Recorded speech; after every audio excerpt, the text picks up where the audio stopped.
पिछले कई दिनों से आप लोग लगातार देख रहे हैं कांग्रेस पार्टी के कार्यकर्ताओं को, यूथ कांग्रेस के कार्यकर्ताओं को, एनएसयूआई के कार्यकर्ताओं को, हमारे तमाम नेताओं को, न केवल पुणे में, न केवल महाराष्ट्र में, पूरे देश में एक गुस्सा है। और वो गुस्सा नौजवानों का गुस्सा है। और इतिहास साक्षी है, जब भी किसी भी देश का, समाज का जवान गुस्से में आता है, नौजवान गुस्से में आता है, तो उस देश में फिर बदलाव आता है। ये हवा शुरू में तो हवा कहलाती है, फिर ये तूफान बनता है। और उस तूफान की आहट, उस तूफान की आवाज पुणे में बहुत स्पष्ट तौर पे सुनाई दे रही है। उस तूफान से जो एक इस थीम को लाया गया, बहुत विकसित कैसे होगा जब देश की 50% आ रहा है। तो कभी आपने नहीं सुना होगा उसके चरित्र पे कोई बात हो रही हो, कभी आपने नहीं सुना होगा कि उसके कपड़ों पे, उसके पहनावे पे कोई टिप्पणी हो रही हो। एक महिला 15-16 साल की, 17 साल की, 18 साल की बच्ची अगर आंदोलन कर रही है, नारे लगा रही है, तो सत्ता में बैठे पुरुषों का अहंकार को चोट लग जाती, पूरी ट्रोल आर्मी शुरू हो जाती है। देखो इस लड़की के कपड़े कैसे हैं, देखो इस लड़की के दांत कैसे हैं, और उसके चरित्र पे जो हमले बोले जाते हैं। ये उदाहरण मैं इसलिए दे रहा हूं, किस तरह से हम षड्यंत्र रचकर लड़कियों को, महिलाओं को, बच्चियों को घर में कैद करना चाहते हैं, अपनी सोच में कैद करना चाहते हैं। वोट लेते वक्त महिलाओं का वोट चाहिए, लेकिन निर्णय लेते वक्त, नीति तय करते वक्त उस कमरे में महिलाएं नहीं होनी चाहिए। ये साजिश महिला आरक्षण बिल के साथ हमने सरेआम देखी, आज भी देख रहे हैं। आज भी महिला आरक्षण बिल पास होने के बाद लागू नहीं कर रहे, बहाने ढूंढ रहे हैं। कभी डिलिमिटेशन के पीछे छिप जाते हैं, कभी सेंसस के पीछे छिप जाते हैं। जो बहाना मिल सकता है उस बहाने के पीछे छिप रहे हैं, ताकि जहां नीतियां बनती हैं उस कमरे में सिर्फ पुरुष रहे, महिला नहीं आए। शिक्षा की बात करें, शिक्षा में 16% का गैप है पुरुष की लिटरेसी में और महिला की लिटरेसी में। आपने उनको स्कूलों से दूर रखने की साजिश रची, कॉलेजों से दूर रखने की साजिश रखी। कल रात को एबीवीपी के गुंडे गर्ल्स हॉस्टल में घुसे। यह सिर्फ इसीलिए किया जाता है कि डरा सकें, लड़कियों को डरा सकें कि नहीं आप मत जाइए बाहर, आपकी जगह घरों में है, आपकी जगह चार दीवारी में है। आप बाहर आ गई तो पुरुष को खतरा है। पुरुष को कोई खतरा नहीं है, पुरुष के अहंकार को खतरा है। और उस अहंकार को खतरा होना चाहिए, क्योंकि उसी अहंकार ने कॉलेजों से दूर रखा, उसी अहंकार ने नौकरियों से दूर रखा, उसी अहंकार ने नीति के कमरों से दूर रखा, उसी अहंकार ने राजनीति से दूर रखा। इसलिए छात्रों की गूंज की जो थीम है, महिलाओं की जो थीम है, ये बहुत सामयिक है। सही समय पर राहुल गांधी जी हमारे इस मुद्दे को उठा रहे हैं। इस तरफ बहुत कम लोगों का ध्यान। आपको बात की वर्क का डेटा है, मैं अभी अतुल जी से डिस्कस कर रहा था। हर दिन 1210 एफआईआर लॉन्च होती हैं पूरे देश में महिलाओं के खिलाफ अत्याचार की। ये वो हैं जो दर्ज होती हैं। इससे कई गुना ज्यादा अपराध जो महिलाओं के साथ होते हैं, जहां लोग हिम्मत नहीं जुटा पाते कि वो पुलिस स्टेशन तक जाएं, या वो मीडिया तक जाएं, या वो विपक्ष के नेताओं के पास आएं कि साहब हमारे साथ ये गलत हुआ, इस आवाज को उठाइए। तो लगातार हर तरफ से साजिशें, डिजिटल सिक्योरिटी, डिजिटल जो ऑनलाइन ट्रोलिंग होती है, ऑनलाइन हैरेसमेंट होती है लड़कियों की, महिलाओं की, वो आप सब वाकिफ हैं उससे। सुबह से शाम तक, और खास तौर पे उन महिलाओं को इंगित किया जाता है, उन पर हमले किए जाते हैं जो आवाज उठाने का हौसला रखती हैं, जो सवाल पूछने की हिम्मत रखती हैं, जो आंखों में आंखें डालकर बात करने की ताकत रखती हैं। उन पर सबसे ज्यादा हमले होते हैं। कोशिश पूरी होती है समाज द्वारा कि कैसे उन्हें फिर से घरों में धकेलें, कैसे उनके भाइयों को, उनके पतियों को, उनके मित्रों को, उनके पिताओं को, उनकी माताओं को मजबूर करें कि भाई आप घर में आ जाइए, बाहर आपके लिए ऑनलाइन सुरक्षा भी नहीं।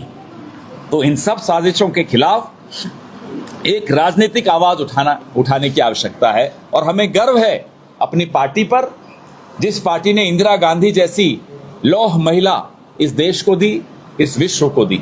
हमें गर्व है अपनी पार्टी पर, जिसने प्रियंका गांधी जैसी निडर नेता इस देश को दी। हमें गर्व है इस पार्टी पर, जहां सैकड़ों महिलाएं बहुत सुरक्षित महसूस करके राजनीति में नए नए झंडे गाड़ रही हैं, इस प्रदेश में हो किसी और प्रदेश में हो। लेकिन हमें एक उम्मीद भी है कि जो आने वाला कल है, उसमें आने वाली पीढ़ियों की महिलाएं कांग्रेस में अपने आप को महफूज महसूस करें। कांग्रेस में उनको ये लगे कि हाँ, यहाँ बराबरी का अवसर मिल सकता है। हमारी राष्ट्रीय अध्यक्ष रही सोनिया जी, कई सालों तक रही, और जब वो राष्ट्रीय अध्यक्ष रही, कई चुनाव हमने उनके नेतृत्व में जीते। महिलाएं ये कह देना कि पुरुषों से कम नहीं है, मुझे लगता है ये गलत बात है। महिलाएं पुरुषों से ज्यादा आगे हैं। पुरुष उनकी बराबरी नहीं कर पाते, इसलिए उन्हें घरों में धकेलने की साजिश रचते हैं। राहुल गांधी जी पर हमें गर्व है कि पिछले दिनों आपने 10 जनपद के बाहर press media bite Rahul ji की देखी होगी। हमारे कुछ साथी दिल्ली से मीडिया के आए हैं, ये वहां खड़े भी थे। आप लोगों ने टीवी पर देखी होंगी, ऑनलाइन देखी होंगी। लड़कियों को वो सामने लाए जब आंदोलन जंतर मंतर का चल रहा था, और जब जंतर मंतर के आंदोलन के बाद कुछ महाराष्ट्र की भी लड़कियां थी, बंबई की भी थी, 2 बंबई की लड़कियां थी, उनको उन्होंने आगे रखा। कहा कि नहीं, आप अपनी बात खुद रखिए।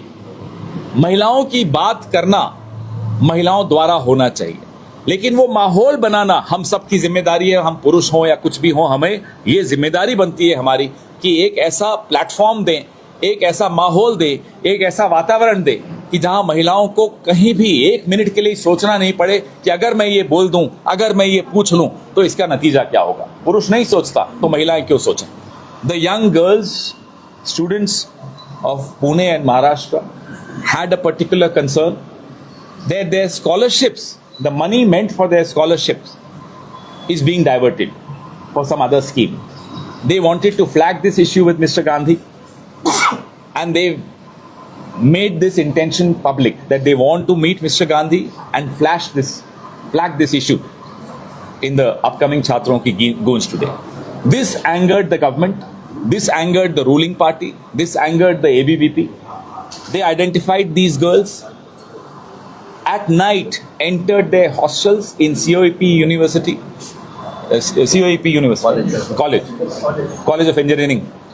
They entered the girls' hostel. Imagine the gundagardi of it all, because they have the patronage of the ruling party in Maharashtra. They have the patronage of the ruling party in the country.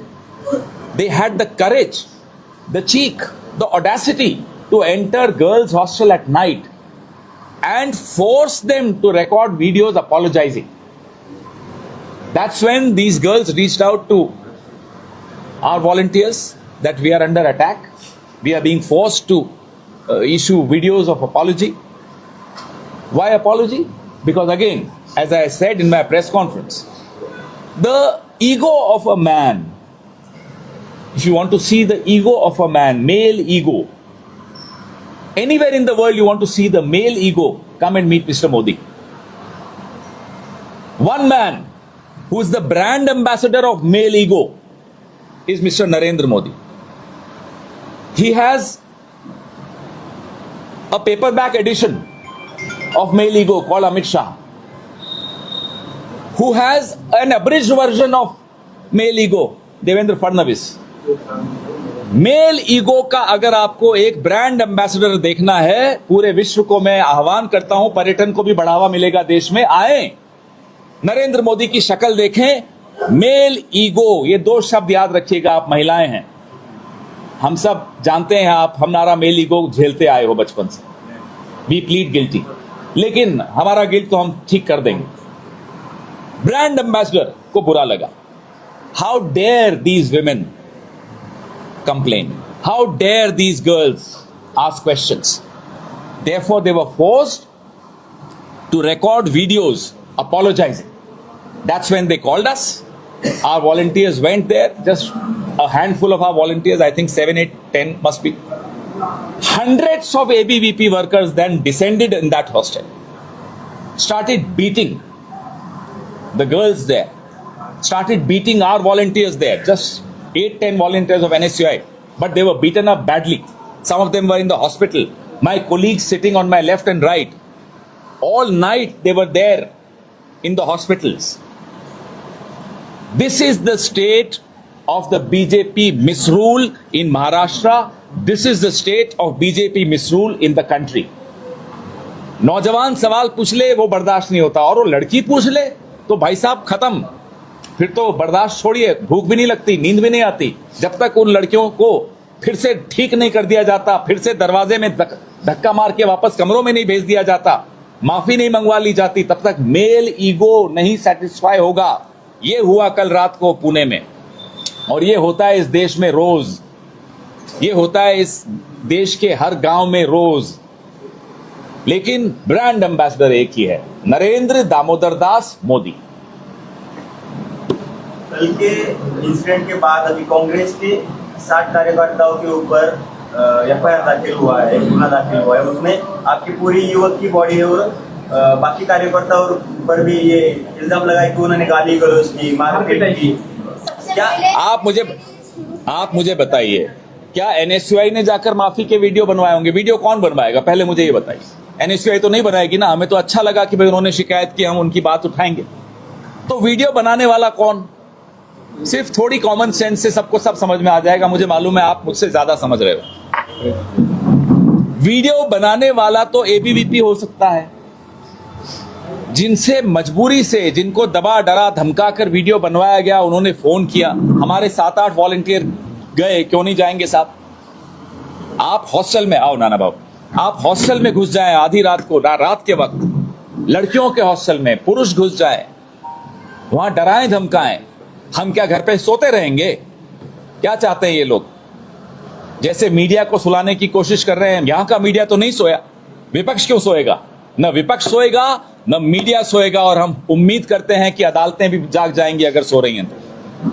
हम उम्मीद करते हैं कि commissioner police यहां का, उसका जमीर जागेगा। हम उम्मीद करते हैं कि आप लोग, तमाम सिविल सोसाइटी के लोग जागेंगे। सोने का समय खत्म हो गया है। करें एफआईआर जितनी करनी है, हम सब पर बहुत केसेस हैं, और ये बैज ऑफ ऑनर है। ये बैज जो मैंने पहना हुआ है, आप देख रहे हैं ना, ये सब बैज ऑफ ऑनर है। जितने केसेस आप करते हैं हम पर, हमें उतना अच्छा लगता है, हमें नींद अच्छी आती। करिए केसेस, लेकिन हम लड़कियों की आवाज को दबने नहीं देंगे, दबाने नहीं देंगे। उनका अधिकार है सवाल पूछने का। उस अधिकार की रक्षा करने के लिए जेल जाना पड़े, अस्पताल जाना पड़े, हम जाएंगे। हमारे तमाम साथी तैयार हैं, हम सब तैयार हैं। क्यों? क्योंकि राहुल गांधी का नेतृत्व है हम, क्योंकि प्रियंका गांधी का नेतृत्व है हमारे पास। कल हमने उनको देखा कैसे धूप में 7 घंटे धरने पे बैठ गए, सड़क पर बैठ गए, जब तक एफआईआर नहीं कराई पैलेट गन्स के केस में। हमारी प्रेरणा वहां से आती है, तो हमारी प्रेरणा सावित्रीबाई फूले जी से आती है। हमें डराएंगे ये एफआईआर से? जाइए कराइए एफआईआर, और कराइए FIR. They were forced to record videos of apology, is what I said, and that's when they called, because they said that in the middle of night these ABVP gundas are here. All the other details are state, our state leadership, Nana Bhau is here, Atul Bhai is here, and Youth Congress chairman of the Akshay Jain is here. All my friends are here. Our young man Prashant ji is there. DCC president is here. They were there all night. They will give you the minor details. You can speak to them later after this press conference and take all the details. छात्रों की गूंज देहरादून में हुआ था, आप तो थे, आप सब थे वहां। ठीक 5 बजे, मैं तो सिंगर्स, आजकल के सिंगर्स को नहीं जानता, मैं तो रफी किशोर कुमार के एरा का आदमी हूँ, लेकिन ठीक उसी समय एक बहुत पॉपुलर सिंगर हैं, मैं नाम नहीं जानता, एक लेडी हैं, अच्छा गाती, उनका कॉन्सर्ट रख दिया बीजेपी, टिकट फ्री। 5 बजे राहुल जी का प्रोग्राम, 5 बजे वो पॉप म्यूजिक का प्रोग्राम। हमारे कुछ साथियों ने कहा ये तो गड़बड़ हो गया। हमने कहा भरोसा रखो, नौजवान पर भरोसा रखो, हम पर मत रखो। आप हैरान होंगे, राहुल जी का वो अब तक का सबसे सफल कार्यक्रम। बरसात थी, भारी भीड़ आई, साजिशें, हाँ आज भी है, आज भी एक कॉन्सर्ट रखा, देख लीजिए। अब इन्हें 3 मुद्दों से ध्यान हटाना था। पहला मुद्दा, जंतर मंतर, जो वहां छात्रों के साथ मारपीट हुई, पैलेट गन चले, सिवान में AK-47 चली, लाठियां, कील लगी हुई लाठियां चली, सदन में एक भगोड़ा है, क्या नाम है, अमित शाह, इलेक्ट्रिक गन, हाँ इलेक्ट्रिक गन भी इलेक्ट्रिक गन भी चली। वो भगोड़ा गृह मंत्री अमित शाह आया ही नहीं सदन में, 21 दिन तक सदन में नहीं आया। उसका एक गुरु भी है, भगोड़ा नंबर 1, मैं इनको 2G कहता हूं, 2 गुजराती, 2G दोनों नहीं आए। 5G का जमाना है, 2G गायब था सदन से। तो इस मुद्दे से ध्यान हटाना था। दूसरा मुद्दा था चंदा चोरी। अयोध्या में जो घर घर से जो चंदा लिया गया उसको चुराया गया आरएसएस और पीएमओ के द्वारा। नृपेंद्र मिश्रा पीएमओ का, चंपत राय, अनिल मिश्रा आरएसएस के, उससे ध्यान हटाना था। दूसरा मुद्दा। तीसरा मुद्दा जो चीन अरुणाचल में घुस रहा है और हम सवाल पूछ रहे हैं, तीसरा मुद्दा वो था। और चौथा मुद्दा तो एथनॉल है ही, गडकरी साहब पड़ोस के ही रहने वाले हैं। एथनॉल का मुद्दा, E20 का मुद्दा, इन 4 मुद्दों से ध्यान हटाना था। तो क्या लाए? वंदे मातरम लाए। बेवकूफ तो हैं, आप जानते हो, सर्टिफाइड बेवकूफ हैं एंटायर पॉलिटिकल साइंस वाले लोग। ये सर्टिफाइड बेवकूफों ने, मूर्खों ने ये नहीं सोचा कि वंदे मातरम पे 1937 की कांग्रेस वर्किंग कमेटी की रेजोल्यूशन पे हमला बोलने का मतलब क्या होता है। उसका मतलब ये होता है कि उस वक्त जो कांग्रेस के अध्यक्ष थे नेताजी सुभाष चंद्र बोस, आपने उनको देश विरोधी करार कर दिया, अमित शाह ने। भगोड़ा नंबर 2, ठीक है। दूसरा, सरदार पटेल ने 2 स्टैंजा ऑफ वंदे मातरम को अनुमोदित किया, आपने उनको राष्ट्र विरोधी कह दिया। तीसरा, नेहरू जी, उनको तो आप खैर कहते ही हो। महात्मा गांधी, आप तो गोडसेवादी हो, आपने पूरी सोशल मीडिया टीम गोडसे वालों की खड़ी कर दी है। इन सबको आपने राष्ट्र विरोधी कह दिया। आचार्य नरेंद्र देव भी थे उसमें, जो बनारस हिंदू यूनिवर्सिटी के 7वें वाइस चांसलर थे। उसके बाद आचार्य JB कृपलानी थे, रविन्द्रनाथ टैगोर थे। ये सब राष्ट्र विरोधी हैं। किसने सर्टिफिकेट दिया? भगोड़ा नंबर 2। और फिर एक वो बीजेपी का क्या है, वो कोलगेट का छोटा पैकेट, नितिन नवीन, वो भी बोलने लग गया। अरे भाई, अभी अभी तो आए हो, अभी से शुरू हो गए, रुको तो भाई, पहले ऊपर दोनों की हालत तो देखो क्या है। आप क्यों उछल रहे हो? थोड़ा शांत हो जाओ। जो जितना छोटा होता है उछलता भी उतना ही है। छोड़िए। ध्यान हटाने के लिए वंदे मातरम लाए और वो भी इनको उल्टा पड़ गया, क्योंकि लोगों ने पलट के पूछा, क्या सरदार पटेल से बड़े हो गए अमित शाह? क्या अमित शाह की इतनी औकात हो गई, हैसियत हो गई भगोड़े की, कि सरदार पटेल को राष्ट्र विरोधी कह देगा और ये देश बर्दाश्त कर लेगा? आप मुझे बताइए, कौन बर्दाश्त करेगा सरदार पटेल को, अमित शाह जैसे आदमी का?